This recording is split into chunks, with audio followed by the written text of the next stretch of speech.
로마서 두 번째 시간입니다. 진노하시는 하나님이라는 제목으로 말씀 전하겠습니다.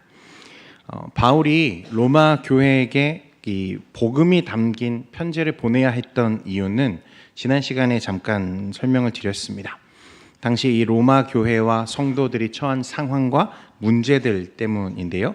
가장 시급했던 문제는 역시 이 유대인 출신 기독교인과 또 이방 출신 기독교인들 사이에 이렇게 문제가 있었습니다. 교회의 기득권을 두고 이 두 그룹 사이에서 분열과 분쟁의 조짐이 있었다는 거죠. 또 이 외적인 압박과 박해가 점점 본격화되어 가면서 이 연약한 성도들의 신앙이 흔들리고 있었습니다. 그래서 종종 그 박해를 견디지 못하고 배교하고 다시 돌아가는 그런 성도들이 있었다는 거예요. 바울은 그런 흔들리는 로마 교회와 분열되어가는 이 성도들을 하나로 모으기 위해서 이 모든 민족과 세대를 초월하고 모든 분열을 넘어서 화합과 통합을 이루어내는 이 그리스도의 복음 유앙겔리온을 이 로마 교회에 소개하고 있는 것입니다. 복음 안에는요, 우리의 모든 출신과 배경, 여러분 그런 것들은 아무런 의미가 없습니다. 의미가 있다면 오직 하나죠. 우리 모두가 그 복음으로 인해서 새로운 생명을 얻게 되었다는 것입니다. 믿으십니까? 서론은 여러분 이 정도고요. 이제 본론으로 우리가 들어가야 하잖아요. 그러면 바울이 로마 교회에 소개하고자 했던 복음은 과연 어떤 복음인가? 이제 본론으로 좀 들어가야 할 텐데, 오늘 우리가 함께 읽었던 이 로마서 1장 18절이 바로 이 바울이 소개하고자 했던 복음의 본론에 해당되는 가장 첫 부분입니다. 그런데 보시면 알지만 이 역사적으로도 가장 찬란하게 사람들의 마음을 흔들어 놓았던 이 로마서의 본론, 그 본론의 가장 첫 단어가 무엇입니까? 하나님의 진노라고 합니다. 로마서 1장 18절 말씀 우리 같이 한번 읽어보겠습니다. 시작. 하나님의 진노가 불의로 진리를 막는 사람들의 모든 경건하지 않음과, 하나님이 지금 모든 불의한 자들 그리고 경건하지 않은 자들을 향하여 어떻게 하고 계시다고요? 진노하고 계신다. 여러분, 하나님이 진노하신다. 여러분 과연 어떤 모습일까요? 어떻게 생각하십니까? 여러분, 하나님이 진노를 쏟아낸다. 하나님이 우리를 향하여 불같은 화를 내신다.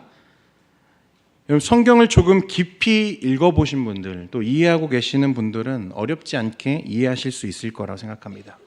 여러분, 하나님은 우리가 흔히 그 하나님의 성품을 묵상할 때 주로 묵상하는 성품이 있죠. 하나님은 거룩이시다. 그죠? 그리고 또 한 가지 하나님의 중요한 성품 중에 하나가 하나님은 사랑이시다. 우리가 이 거룩과 사랑을 자주 이야기합니다. 자, 그런데 우리가 흔히 말하는 이 거룩하신 하나님이 화를 내신다. 사랑이신 하나님이 분노하신다.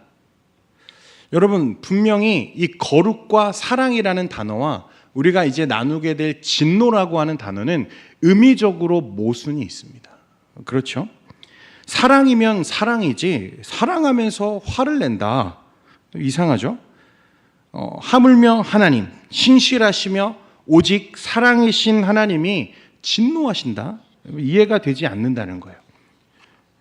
그래서 현대 신학자들 중에는요, 이 하나님의 진노하심에 대해서 하나님은 사실 진짜로 진노하시는 분이 아니라 하나님의 어떤 그 마음을 표현하기 위해서 그냥 말만 그렇게 써놓은 것이지 하나님이 실제로 진노하시는 하나님이 아니다, 이렇게 말하는 사람들도 있습니다. 좀 더 나아가면요, 하나님의 진노가 없으니 당연히 무엇도 없어요. 지옥도 없고, 실제로 하나님께 불경건과 불의로 죄를 지은 사람들은 잠깐 하나님의 징계를 받을 수는 있지만 몇 날 며칠이 지나면 그들도 어떻게 된다? 구원받는다. 모든 사람이 구원받는다. 여러분, 얼마나 듣기 좋습니까? 하나님은 사랑이시다. 하나님은 우리 모두를 구원하신다. 하나님은 우리 인류 모두를 구원하실 계획을 가지고 계시다. 얼마나 듣기 좋습니까? 마음이 편하죠. 여러분, 그리고 사전에 이 진노라고 하는 단어를 검색하면 이렇게 나와요. 성을 내며 노여워함, 또는 그런 격한 마음을 일으키는 감정. 여러분, 어떤 손해를 입었을 때 아니면 누군가로부터 악의적인 공격을 받았을 때 우리 마음에 일어나는 노여움들이 있어요. 그렇죠? 만약 하나님의 진노하심이 이런 의미라면 분명 그것은 우리가 익히 알고 있는 하나님의 거룩하신 성품과 사랑이라는 성품과는 전혀 어울리지 않는 것이 사실입니다. 모순이 있죠. 우리를 생각해 볼게요, 여러분. 우리는 쉽게 화를 내죠. 분을 냅니다. 여러분, 그렇기 때문에 하나님도 어떤 때는 우리처럼 화를 내실 수 있을 거야 라고 쉽게 생각해 버리는 것 같아요. 하나님은 물론 인격이시죠. 그렇죠? 그러나 그분은 우리처럼 상황과 감정에 휘둘리시는 분이 아니시라는 것을 여러분 기억하시기를 바랍니다. 하나님은 우리 사람들처럼 어떤 상황에서 자신의 불편함과 그 마음을 어렵게 하는 그 상황에서 격분하시고 화를 내시고, 예를 들어서 제가 죄를 지었어요. 안경민 너 딱 걸렸어. 이제 내가 너한테 진노를 쏟아낼 거야. 하나님 그렇게 우리에게 진노하시는 그런 분이 아니시라는 거예요.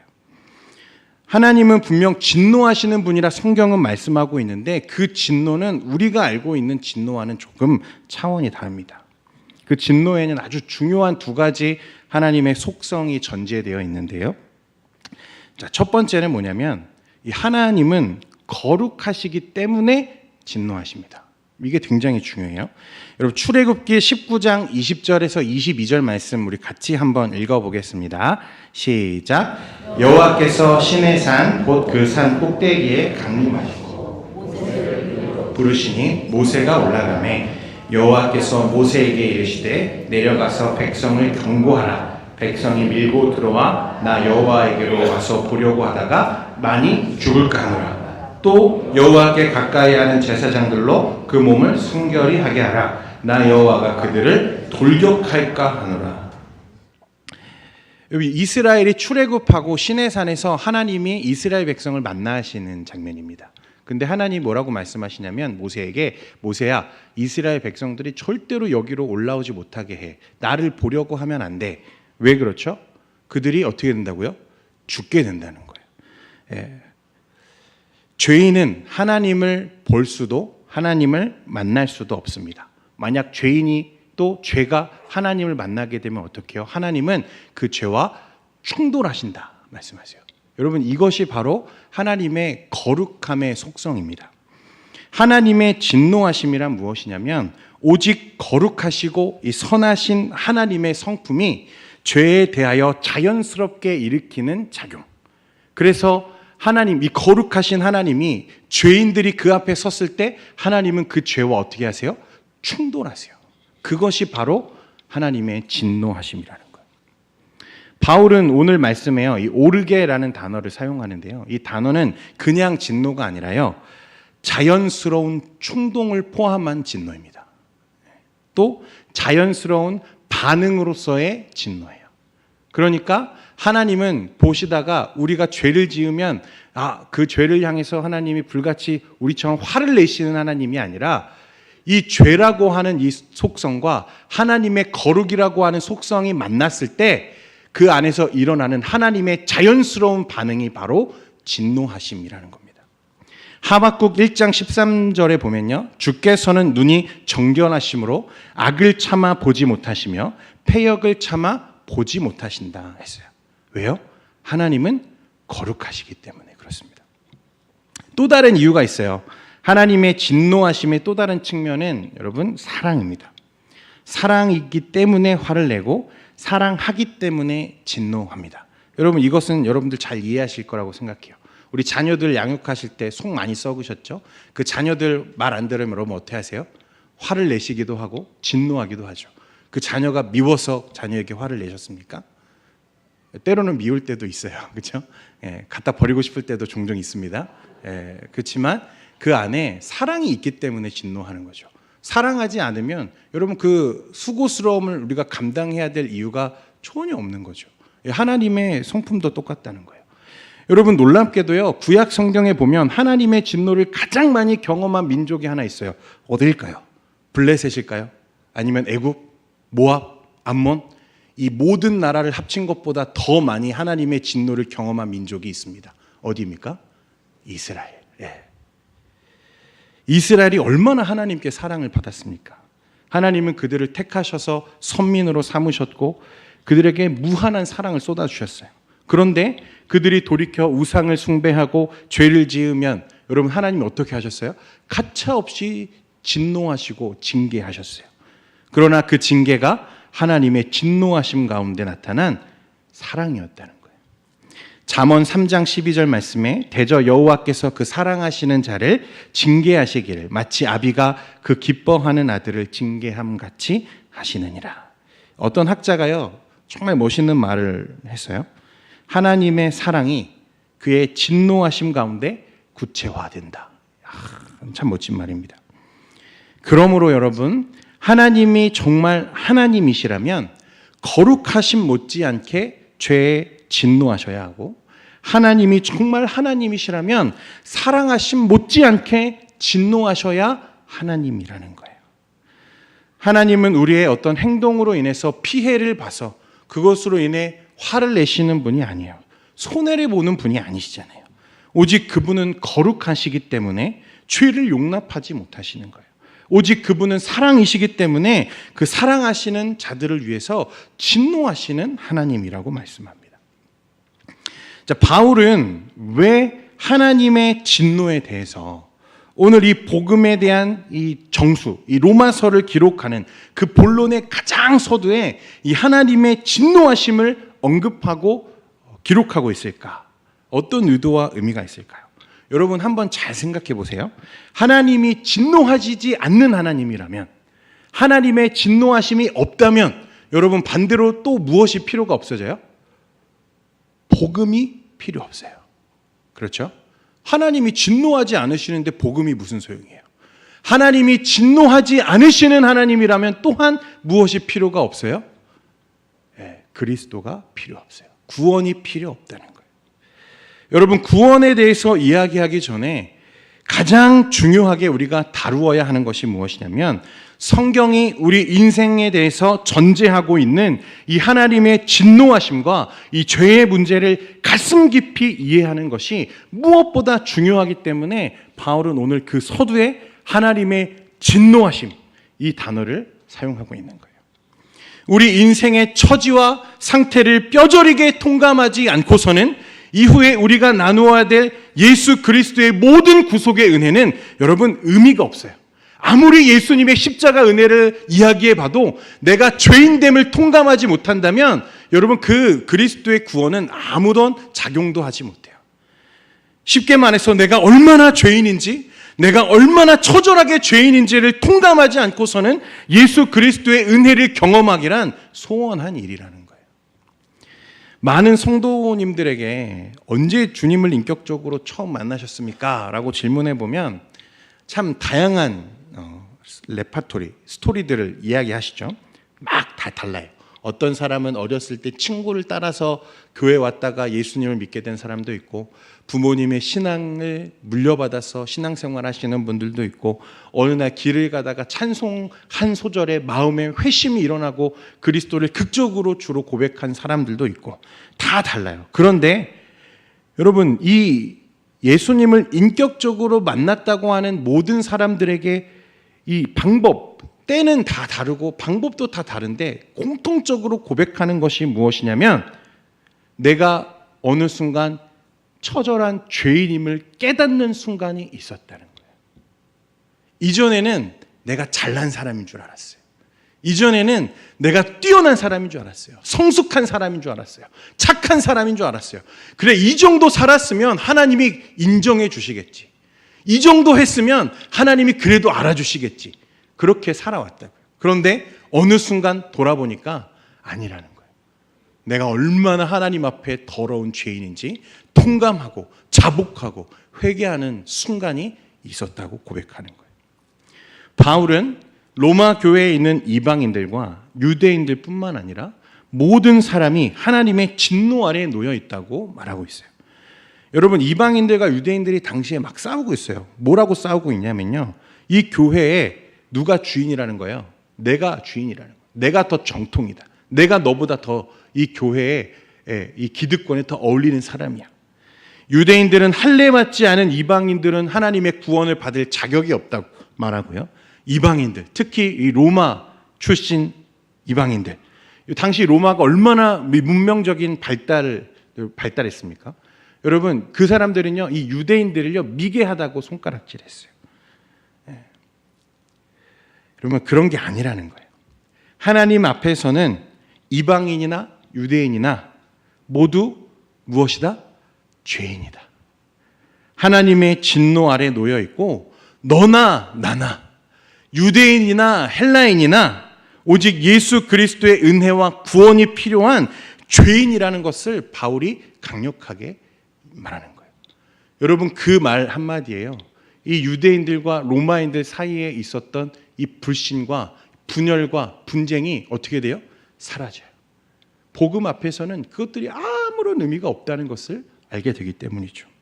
이후의 말씀에서 조목조목 그들이 가지고 있던 우월감들을 바울이 파괴합니다. 왜 이방인들이 죄 아래에 있는지, 하나님의 진노 아래에 있었는지, 그렇다면 유대인들은 다른지 아니라는 거죠. 말씀을 받았으나 말씀을 행하지 않은 너희 유대인들도 동일하게 하나님의 진노를 피할 길이 없다. 바울이 그렇게 말하고 있습니다.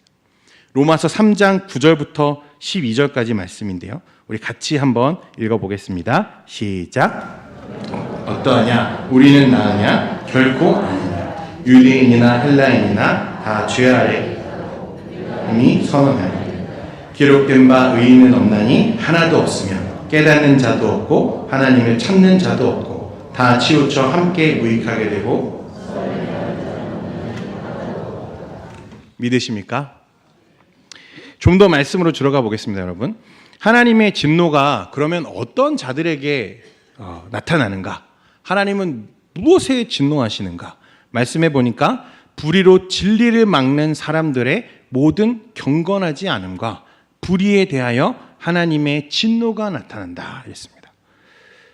불의로 진리를 막는 사람들은 어떤 사람들일까요? 하나님의 진리와 말씀을 적극적으로 거스르며 하나님의 뜻과는 반대로 살아가는 사람들이 있습니다. 죄를 범하고 진리를 고의적으로 거부하고 반항하는 사람들이 이 세상에는 너무나 많아요. 이 사람들 때문에 하나님이 진노하지 않을 수 없다 말씀하세요. 최근 뉴스를 우리가 좀 자주 접하게 되죠.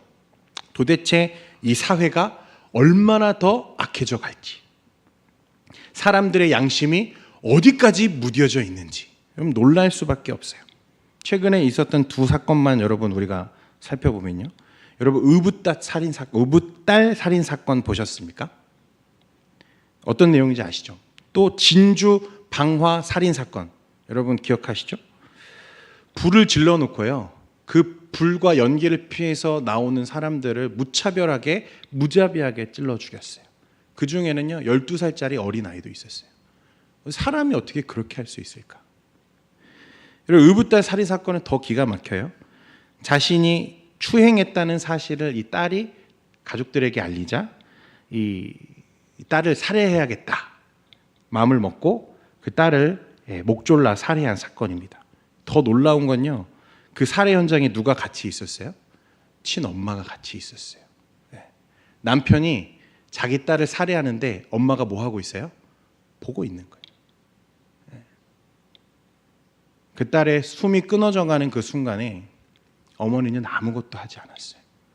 여러분, 이게 사랑이에요. 하나님이 진노하지 않을 수 있겠습니까? 여러분, 이 패역한 세상을 향하여 하나님이 진노하지 않을 수 있습니까? 바울은 구체적으로 하나님이 진노하시는 이 두 가지를 언급하죠. 첫 번째는 사람들의 모든 경건하지 않음, 불경건. 두 번째는 불의입니다.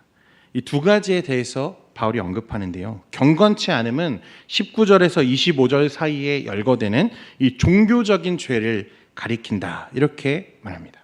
하나님에 대한 공공연한 대적행위죠. 우리 19절 20절만 같이 보겠습니다. 시작. 하나님을 알만한 것이 그들 속에 보임이라. 하나님께서 이를 그들에게 보이셨느니라. 창세로부터 그의 보이지 아니하는 것들 곧 그의 영원하신 능력과 신성이 그가 만드신 만물에 분명히 보여 알려졌나니 그러므로 그들이 핑계하지. 이 죄를 짓는 사람들이 그 자주 내미는 오리발이 있습니다. 면죄부. 뭐냐면 몰랐다는 거예요. 저 몰랐어요.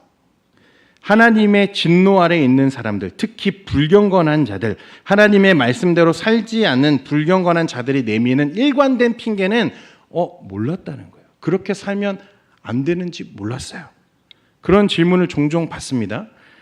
한 번도 하나님의 복음을 들어보지 못한 사람도 하나님의 진노의 대상이 됩니까?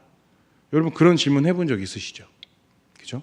한 번도 예수 그리스도를 들어보지 못하고 하나님의 말씀을 소개받지 못한 사람들 있을 수 있어요. 저 오지에 살고 있는 사람들, 그렇죠? 그러면 그들도 하나님의 진노의 대상이 되어야 됩니까? 그들에게는 하나님의 기회가 한 번도 주어지지 않았는데 그들도 하나님의 진노의 대상이 되어야 됩니까? 묻는 사람들이 있어요. 바울은 단호하게 이야기합니다.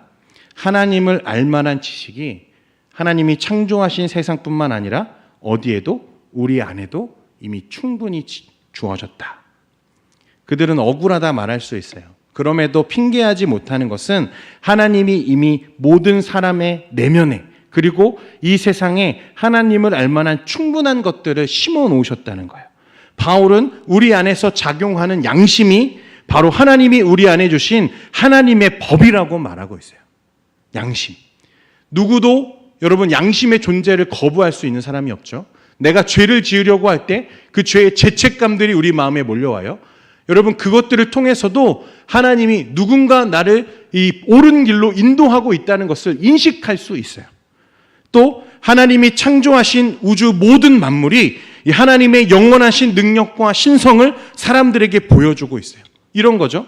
도대체 어떻게 이 끝도 보이지 않는 여러분이 21세기 아무리 기술이 발달하고 과학이 발달해도 측량할 수 없는 이 광활한 우주가 어떻게 이렇게 조화롭게 운영될 수 있는가? 이렇게 아름다운 세상이, 이렇게 압도적으로 이 아름다운 세상이 어떻게 설계한 사람 없이 존재할 수 있는가? 여러분 누구도 이 세상 가운데 살면서 자신의 죄악을 정당화할 수 없고 핑계할 수 없는 것은 하나님이 이미 그 안에 충분히 하나님을 인식할 만한 것들을 주셨다는 거예요. 그러면 불의는 무엇입니까? 불의는 불경건에 뿌리내리고 있는 죄인들이 이 사회와 타인을 향해 짓게 되는 도덕적이고 윤리적인 죄악들을 가리킵니다. 바울은 26절에서 32절까지 말씀인데요. 제가 다 볼 수는 없고요. 대체로 이런 거죠. 동성애, 탐욕, 시기, 살인, 분쟁, 사기, 음란, 비방. 하나님이 아닌 각종 우상과 스스로를 하나님의 자리에 올려놓고 내 마음대로 살아가는 사람들. 하나님 없이 내 소견과 내 뜻대로 살아가는 사람들. 그리고 하나님은 그들을 좌시하지 않고 지금 진노하고 계시다 말씀하십니다. 방금 제가 말씀드렸는데요. 18절에요. 우리가 말씀을 볼 때 한 가지 더 주의 깊게 살펴봐야 되는 게 한 가지 더 남아 있습니다. 여러분 하나님은 과연 언제 진노하시는가? 라는 문제죠. 하나님의 진노가 나타난다 했을 때 이 나타나니에 해당하는 단어가요. 아포칼립테타이라는 단어인데요. 이 시제가 현재 시제입니다. 무슨 말이냐면 하나님의 진노는 언제? 지금도 계속되고 있고 앞으로도 계속된다는 거예요. 여러분 이제 의문이 생길 수밖에 없죠. 진노가 죄에 대한 하나님의 거룩의 반응이고 하나님의 진노가 먼 미래가 아닌 지금 이 순간에도 우리에게 내리고 있다면 어째서 악한 자의 형통이 그대로 이 세상에 남아있을 수 있을까? 여러분 그런 생각들 해보시죠. 와 하나님 저 사람 안 잡아가시고 도대체 뭐 하시나 몰라. 그죠? 그런 사람들이 있어요. 수천 수만의 생명을 전쟁으로 내몰아 죽게 한 독재자들, 남의 것을 강탈하여 자신의 배를 채우고도 70, 80, 90 강건하게 살아가는 사람들, 수많은 가정을 깨뜨리고 성도들을 넘어뜨리고 이단 교리에 빠지게 만드는 저 이름은 거론하지 않고 삼만이 동생 같은 누군지 아시죠? 네. 삼만이에서 1 빼면 누군지 아시죠? 어떻게 저런 사람들은 90이 다 되도록 건강하게 살 수 있는가? 네. 성경을 보면 하나님의 진노가 즉각적으로 반응하는 사건들이 있습니다. 대표적인 게 여러분 아나니아와 삽비라 사건 기억하시죠? 그들이 땅을 판 값을 얼마를 감추어 두고 그것을 하나님께 가지고 와서는 자기가 모든 것을 가지고 왔다. 하나님께 드렸다. 이렇게 말했어요. 하나님이 그 자리에서 그들을 죽이셨습니다. 하나님의 즉각적인 심판이요 있어요. 그렇죠? 우리도 바라기는 하나님이 이 모든 죄악에 즉각적으로 반응하시고 하나님이 심판하신다면 좀 더 사람들이 하나님 믿는 것이 수월해질 텐데 하는 소망들이 있습니다. 그런데요, 적어도 우리가 사는 세상이 어때요? 여전히 악한 자들이 형통하고 악한 자들이 더 잘 나가는 그런 세상을 보면서 회의가 드는 거죠. 그렇게 질문하는 거예요. 하나님 정말 살아계십니까? 하나님이 정말 진노하시는 하나님이십니까? 그렇다면 어떻게 저들을 두고 보십니까?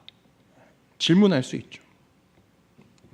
여러분, 우리가 하나님의 진노하심 하면 어떤 것들을 주로 생각하냐면요, 자연재해, 그죠?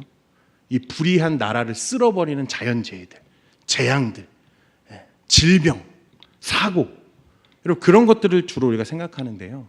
사실 그것들은 하나님의 진노하심의 일부, 방편일 뿐이지 전부가 아닙니다.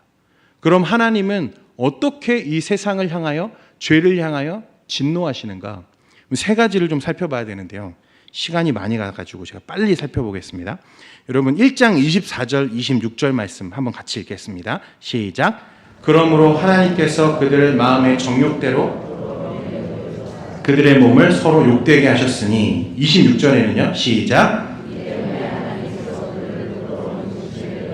거기까지요. 하나님의 진노는 재앙, 자연재해의 모습으로나 나타나지 않고 바울은 오늘 하나님의 진노가 어떠한 모습으로 나타난다고 합니까? 내버려 두심. 그들이 죄를 짓는 그 현장에 죄를 짓도록 내버려 두심이 하나님의 진노라는 거예요. 그게 어떻게 진노야? 그게 어떻게 공의로운 거야? 이렇게 생각하시는 분들 있을지 모르겠어요. 여러분 가장 가혹한 처벌은요, 그로부터 모든 관심을 거두는 거예요. 자녀들 양육할 때 그런 경험들 있으실 거라 생각해요. 네 마음대로 해. 이제 앞으로 엄마나 아빠는 신경 안 쓸 테니까 네가 하고 싶은 대로 해. 네가 하고 싶은 대로 하고 살아. 여러분 그 말이 얼마나 무서운 말입니까? 저희 둘째 예인이가요, 유치원을 다니는데요, 늦잠을 많이 잡니다. 저는 출근해야 될 시간들이 막 다가오는데 마음이 다급해 죽겠는데 일어날 생각을 안 해요. 막 흔들어봐요. 예인아 좀 일어나라, 유치원 가야 돼. 아빠가 사탕 줄게, 좀 일어나봐. 절대 안 일어납니다. 좀 막 심하게 흔들어 깨우면 막 짜증내요. 아이 하지 말라고. 그러다가 한 번은요, 제가 하도 화가 나가지고 이거 지워박을 수도 없고 화가 나가지고 예인아 아빠 갈 테니까 너 일어나지 말고 계속 자 그랬어요. 너 절대 일어나지 마. 놀랍게도요 눈을 번쩍 뜨더라고요. 그러더니 막 울면서 달려와서 저에게 안기는 거예요. 그날부터 제가 아이를 깨우는 방법이 달라졌습니다. 예인아 아빠 갈게. 두려운 거죠. 뭐가 두려워요? 엄마 아빠가 두고 갈까 봐. 내버려둠. 그것이 가장 가혹한 처벌일 때가 있다는 거예요. 죄를 향해서, 하나님의 심판을 향해서 달려가는 그 사람에게 하나님이 침묵하세요. 왜요? 그게 가장 가혹한 징계거든요. 하나님 없이 살아가는 사람들, 불경건과 불의로 뿌리박고 살아가는 사람들이 형통할 때가 있어요. 그것들을 보면서 배 아플 때가 있죠. 와, 어떻게 저 사람들은 저렇게 나쁘게 살면서도 저렇게 잘 나갈까? 여러분 그게 축복인 줄 여러분 착각하시면 안 돼요. 가끔 이제 간증들을 듣다 보면요, 이렇게 간증하는 분들이 종종 있어요. 우리 애기 아빠, 우리 아들, 우리 딸 교회는 안 나오는데요, 좋은 대학, 좋은 신랑, 좋은 직장에서 승승장구하고요, 사업이 너무나 잘 돼요. 하나님이 우리 가정을 얼마나 축복하셨는지 몰라요. 여러분 착각하지 마세요. 하나님의 말씀에 뿌리 내리지 않고 하나님의 은혜에 거하지 않으면서 형통하다? 그러면 그건 축복이 아니에요. 그건 하나님의 징계 아래에 있다는 증거입니다. 두 번째가 있어요. 2장 5절인데요. 같이 보겠습니다. 시작. 다만 내 고집과 회개하지 아니한 마음을 따라 진노의 날 곧 하나님의 의로우신 심판이 나타나는 그날에 임할 진노를 내게 쌓는다. 이건 쉽게 설명이 가능합니다. 자녀들이 때로는 진짜 곤란한 상황에 얄밉게 때를 쓸 때가 있어요. 사람들이 많은 장소에서. 그렇죠? 급박하게 막 해야 되는데 막 드러누워서 때를 쓸 때가 있어요. 부모들을 곤란하게 만들죠. 그럴 때 우리가 자녀들에게 뭐라 합니까? 엉금니를 딱 까물고 너 집에 가서 보죠. 이렇게. 네. 하나님은 물론 여러분 우리가 두고 보자 하는 사람치고 별로 무서운 사람 못 보긴 했습니다만 하나님의 얘기는 좀 다릅니다. 하나님은 우리가 하나님 없이 행한 모든 죄악된 행위와 생각들을 진노의 날 어느 시점까지 쌓아놓는다 말씀하세요. 여러분 댐이 무너진다고 생각해 보십시오. 물이 가득 차 있던 댐이 무너져서 여러분 거기서 물이 쏟아져 나온다 생각해 보세요. 재앙이죠. 하나님의 진노가 쌓이는 순간에 일정한 부분까지 쌓이면 하나님이 그 진노를 터뜨리는 날이 있다는 거예요. 그러니까 하나님이 우리를 즉각적으로 처벌하지 않으세요. 예배를 빠지고 불의를 행하고 때로는 막 타협하며 살아도 하나님이 우리에게 즉각적으로 막 치시고 하는 게 아니라 침묵하세요. 여러분 그렇다면 더 조심하셔야 돼요. 내가 하나님 앞에 부끄러운 삶을 사는데 하나님이 나에게 경종을 울리지 않으세요. 나를 치지 않으세요. 내 삶에 개입하심이 없어요. 여러분 그러면 더 조심하셔야 된다는 거예요. 돌아봐야 돼요. 세 번째는요. 2장 16절 말씀입니다. 시작. 곧 나의 복음에 이른 바와 같이 하나님이 예수 그리스도로 말미암아 사람들의 은밀한 것을 심판하시는 그날이라. 죄를 범하는 사람들은 이 죄가 밖으로 드러나지 않도록 하는 것을 마음속으로 원하죠. 예수님이 말씀하신 대로 이 사람들은 자신의 죄와 어두움이 드러날까 봐 빛으로 나오지 못한다 하셨어요. 그들은 끝까지 드러나지 않기를 바라요. 그 비밀이 영원하기를 바라고 시간 속에서 완전히 망각되기를 원합니다. 그러나 그 자체가 하나님의 진노라는 사실을 아는 사람이 별로 없어요. 다들 그런 경험 있으시죠? 부모님의 큰 꾸지람을 들을 만한 잘못을 했는데 그래서 부모님이 그것을 알게 될까 봐 노심초사하면서 전전긍긍하는데 부모님이 모르고 지나갔어요. 살았다. 살았다. 여러분 정말 부모님이 모르셨을까요? 예전에는 모른 줄 알았어요. 제가 어렸을 때 그런 일들이 있을 때 부모님을 잘 속였다 생각했어요. 그래서 제가 애들을 키워보니까 어때요? 손바닥 아래서 놀고 있는 게 보여요. 하나도 빠짐없이 다 알 수 있을 것 같아요. 이 아이가 무슨 생각을 하는지, 왜 그렇게 말하는지.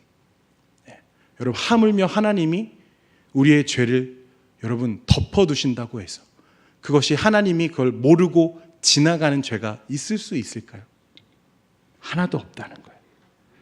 하나님 앞에 감출 수 있는 죄가 없어요. 하나님이 침묵하시니 하나님이 모를 거라 생각하고 안심하고 살아가는 사람들이 있죠. 착각이라는 거예요. 하나님이 그저 덮어두시는 것뿐이에요. 은밀하게. 그 자체가 하나님이 진노하고 계시다는 것입니다. 말씀을 정리합니다. 주 안에 사랑하는 성도 여러분, 하나님은 진노하시는 하나님이십니다. 하나님의 진노가 오늘도 내일도 하나님이 정하신 그날까지 우리 가운데 쏟아집니다. 모든 불경건한 자들, 불의한 자들, 하나님의 말씀에 뿌리 박지 않고 하나님 죄악 가운데 살아가는 모든 사람들에게 하나님의 진노가 쏟아진다 했습니다. 여러분, 우리도 그 진노 아래에 있던 사람들이라는 거예요. 그날, 주님이 오시는 그날이 되면 그 어떤 죄악도 아무리 작은 것이라도 감출 수 없습니다. 여러분, 우리가 그 진노 아래에 있었는데, 우리가 그 하나님의 심판 아래에 있었는데, 우리가 복음을 통해서 구원받았다는 사실, 얼마나 감격스럽습니까? 여러분, 구원은요, 다른 것이 아닙니다. 우리가 복음을 통해 예수 그리스도를 통해 누리는 구원은 다른 게 아니라 이 하나님의 진노로부터 해방되는 것입니다. 그러니까 예수 그리스도의 구원이 얼마나 감사합니까? 하나님 앞에 설 수 없던 죄인들, 셀 수 없이 죄를 짓고도 오늘도 여전히 죄를 지으며 살아가는 우리를 위해서 자기 생명을 내어주시고 하나님과 화해할 수 있는 통로가 되어주신 예수님. 그 예수님이 없었다면 우리는 모두 다 하나님의 진노와 심판 아래서 여러분 멸망의 길로 걸어갈 수밖에 없는 이 처절한 인생들, 처참한 인생들이었는데 하나님이 우리의 인생에 개입하셨어요. 우리가 죄를 향해서 걸어가고 있으니까, 우리가 멸망을 향해서 걸어가고 있으니까 예수님이 직접 우리 삶에 오셔서 개입하세요. 더 이상 그 멸망의 길을 걷지 않도록, 더 이상 그 심판의 아래에 놓여있지 않도록 우리 삶에 개입하세요. 여러분, 그것이 하나님의 은혜인 줄 믿습니다. 주 안에 사랑하는 성도 여러분, 그러나 우리가 그 은혜를 우리만 누리면 되겠습니까? 우리 가족들을 돌아보죠. 아직도 혹시 하나님을 알지 못하는 우리 가족들 없습니까? 우리 지인들, 우리 친척들, 여전히 하나님을 모르고 멸망의 길로 걸어가고 있는 그 사람들, 오늘 밤에 우리의 마음을 위해서 또 그들을 치근히 여기는 마음으로 기도하는 우리가 되기를 소원합니다. 기도하겠습니다. 거룩하신 하나님 아버지, 심판 아래 놓여있던, 멸망받을 수밖에 없던 우리를 건지신 하나님의 은혜를 찬양합니다. 하나님, 오늘 주님 앞에 이 모두 죄의 문제와 하나님의 심판의 문제 앞에 자유케 되는 놀라운 은혜가 있기를 소원합니다. 우리 주변에 아직도 하나님을 알지 못하고 그 멸망의 길을 걷고 있는 가족들이 있다면 하나님, 시급하게 그들의 삶에 개입하여 주옵소서. 은혜 베풀어 주옵소서. 주님을 알도록 이 복음과 진리와 이 생명의 길을 그들도 고백할 수 있도록 은혜 내려 주옵소서. 이 밤에 우리의 기도를 조성하여 주시고 하나님 앞에 나아가는, 또 하나님의 은혜를 누리는 시간 되도록 인도하여 주옵소서. 예수님의 이름으로 기도합니다. 우리 함께 찬양하겠습니다.